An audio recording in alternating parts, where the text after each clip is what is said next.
অনেক দিন পর আজকে হচ্ছে মাটির চুলাতে রান্না করব। তো মাটির চুলাতে রান্না করার জন্য প্রস্তুতি নিলাম। চলুন, আজকের রান্নার প্রণালী হচ্ছে মসুরের ডাল দিয়ে আলু রান্না করব। তো এখানে আলু কেটে ধুয়ে পরিষ্কার করে নিয়েছি। তারপর এখানে মসুরের ডাল ধুয়ে সুন্দর করে পানি ঝরিয়ে নিয়েছি।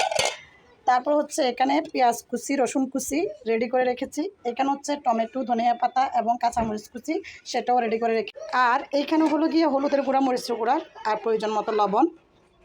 তো এরপরে লাগবে হচ্ছে পানি, সাথে নিয়েছি সয়াবিন তেল। তো এই চুলাটা হচ্ছে আমার আম্মু আমার জন্য বানাই আনছিল, এখনো পর্যন্ত একদিনও জ্বালি নাই, আজকে হচ্ছে নতুন জ্বালবো।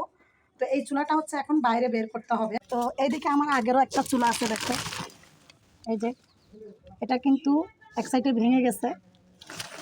তো এটাতে জ্বালবো না, আমার মায়ের হাতের ওই চুলাতেই জ্বালবো। বুঝলো? তো এখানে হচ্ছে আগে ইটা দিয়ে সুন্দর করে সমান করতে হবে।